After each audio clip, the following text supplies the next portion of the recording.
Your top story at 5. A military force created by the African Union to hunt down Ugandan fugitive warlord Joseph Kony is beginning work today. SACP leader Bladen Zamande has called on his fellow party members not to behave as though they are an opposition force to government.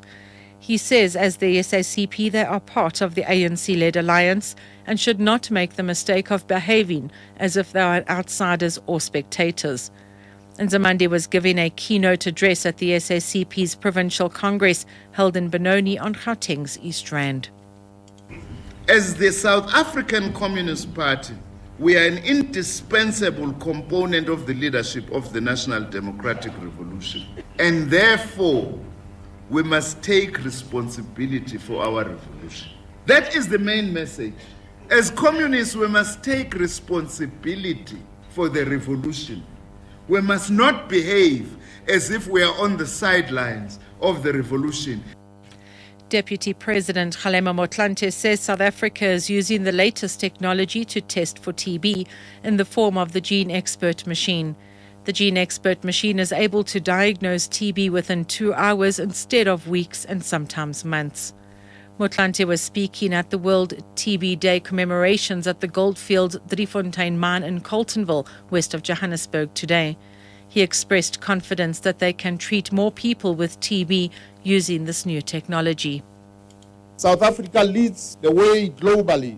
From March 2011 to February 2012, South Africa has conducted almost 300,000 from the global total of 592,000 gene expert tests. Of these, 17% of people tested were found to have TB. This is a significantly higher yield than the usual yield of between 4 to 9% using old technology. Further afield, reports from Saudi Arabia say that a new electronic system will be introduced in the capital Riyadh so that people can recognize the unmarked graves of their relatives. No tombstones are allowed in Saudi Arabia as they are seen as un-Islamic. The BBC's Sebastian Asser reports. When Saudi kings die, outsiders are often surprised that these multi-billionaires accustomed to living in palaces are buried in the same scruffy, anonymous cemeteries as the rest of the population. This is in line with the country's austere interpretation of Islam, which views the decoration of graves, even of the Prophet Muhammad, as dangerously close to idolatry. So it can be hard for Saudis to find their relatives' graves when they all look alike. They resort to bits of cloth or spraying a speck of paint to help them. But these signs fade, while others, like cans and bottles, are messy. Back home, wheelchair rugby teams are battling it out against each other in a tournament held in Bloemfontein this weekend. Although the teams including Pretoria, East London and Bloemfontein are not competing to win any title, the tournament is seen as another way of promoting the sport. Chairman of the Wheelchair Rugby Association, Clive Holland, says they are trying very hard to promote wheelchair rugby in South Africa and the rest of Africa.